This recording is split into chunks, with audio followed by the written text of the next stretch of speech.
আসসালামু আলাইকুম এভরিওয়ান, আমার চ্যানেল সিম্পল হোম রেসিপি বিডিতে আপনাদের স্বাগতম। আবারও চলে এলাম ঈদ স্পেশাল একটা সহজ রেসিপি নিয়ে। আজ তৈরি করে দেখাবো গরুর কলেজা ভুনা। সামনে আসছে ঈদুল আজহা বা কোরবানির ঈদ। এই ঈদে আপনারা সহজে এই রেসিপিটা তৈরি করে নিতে পারেন। রান্নার ব্যাপারে যারা একেবারে নতুন, আশা করছি রেসিপিটি তাদের উপকারে আসবে। এখন আমি চলে যাচ্ছি মূল রান্নায়। চুলায় একটা প্যানে কিছুটা পরিমাণ পানি বসিয়ে দিয়েছি। পানিটা ফুটে উঠলে এর মধ্যে আমি কলেজাগুলো দিয়ে দিচ্ছি। আমি এখানে 1 কেজি কলেজা আর ফুসফুস নিয়েছি।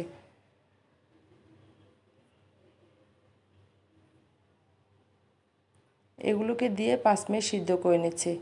এতে করে কলেজার ভিতর যে ময়লাটা থাকে এটা বেরিয়ে যায়, আর যে একটা বাজে গন্ধ থাকে এটাও আর লাগে না। 5 মিনিটের বেশি সিদ্ধ করা যাবে না, এতে করে কলেজাটা শক্ত হয়ে যাবে।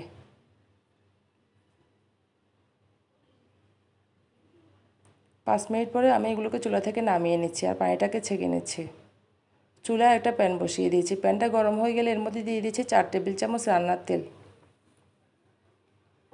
তেলটা গরম হয়ে গেলে এর মধ্যে দিয়ে দিচ্ছি কয়েকটা গোটা গরম মশলা, 3টা তেজপাতা, 2 টুকরা দারুচিনি, 3টা এলাচ আর 3টা লবঙ্গ দিয়ে এগুলোকে একটু ভেজে নিচ্ছি। ভাজা হয়ে গেলে এখানে দিয়ে দিচ্ছি আধা কাপ পেঁয়াজ কুচি। পেঁয়াজ কুচিগুলোকে দিয়ে হালকা ব্রাউন কালার করে ভেজে নিচ্ছি। যখন এগুলো হালকা ব্রাউন কালার হয়ে যাবে এর মধ্যে দিয়ে দিচ্ছি আদা রসুন বাটা। এখানে আমি নিয়েছি 1 টেবিল চামচ আদা বাটা, 1 টেবিল চামচ রসুন বাটা। এগুলোকে দিয়ে একটু ভেজে নিচ্ছি।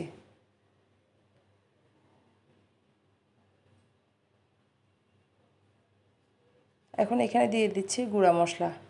এখানে আমি নিয়েছি 1 চা চামচ হলুদ গুঁড়া, 1 টেবিল চামচ মরিচ গুঁড়া, 1 চা চামচ ধনিয়া গুঁড়া। এখন গুঁড়া মশলাগুলোও দিয়ে দিচ্ছি।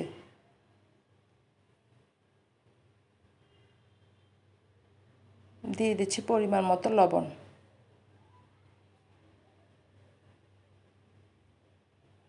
এখন সামান্য পরিমাণ পানি দিয়ে দিচ্ছি, দিয়ে মশলাগুলোকে কষিয়ে নিচ্ছি।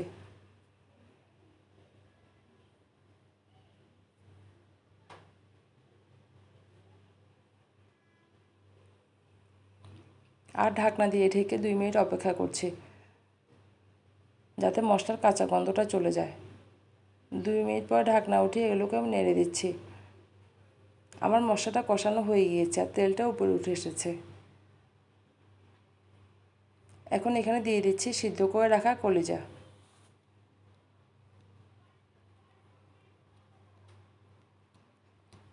এগুলোকে দিয়ে ভালো করে মশলার সাথে মিশিয়ে নিচ্ছি আর একটু ভেজে নিচ্ছি।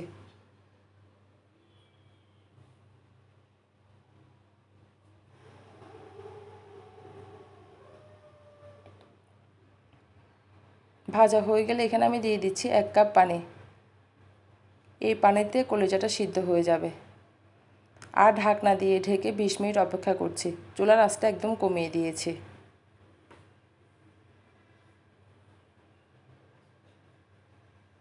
20 মিনিট পরে আমার পানিটা অনেকটা শুকিয়ে গিয়েছে আর কলিজাটাও সিদ্ধ হয়ে গিয়েছে।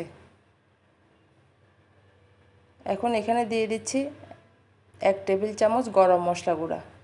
এই গরম মশলা গুঁড়ার রেসিপিটা কিন্তু আমার চ্যানেলে আছে, আপনারা চাইলে দেখে নিতে পারেন। মশলাগুলো দিয়ে ভালো করে মিশিয়ে নিচ্ছি কলিজার সাথে।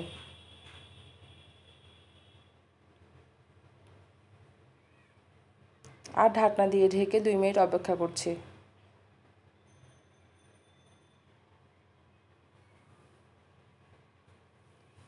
2 মিনিট পর ঢাকনা উঠিয়ে এগুলোকে আবারও নেড়ে দিচ্ছি। এখন এখানে দিয়ে দিচ্ছি কয়েকটা কাঁচামরিচ। কাঁচামরিচটাকে দিয়ে ঢাকনা দিয়ে ঢেকে আবারও 2 মিনিট অপেক্ষা করছি। 2 মিনিট পর এগুলোকে আমি আবারও নেড়ে দিচ্ছি। আমার কলিজা রান্না হয়ে গিয়েছে। এরপর আমি চুলাটাকে বন্ধ করে দিচ্ছি। এখন এটাকে আমি পরিবেশন করে নিচ্ছি। তো হয়ে গেল আমার মজাদার গরুর কলিজা ভুনা। এই রেসিপিটি আপনারা ঈদে অবশ্যই ট্রাই করবেন। আর যদি রেসিপিটি ভালো লেগে থাকে তাহলে একটা লাইক দিবেন, শেয়ার করবেন ফ্রেন্ডস অ্যান্ড ফ্যামিলির সাথে, আর আমার চ্যানেলটি সাবস্ক্রাইব করে আমার পাশে থাকবেন। আল্লাহ হাফেজ।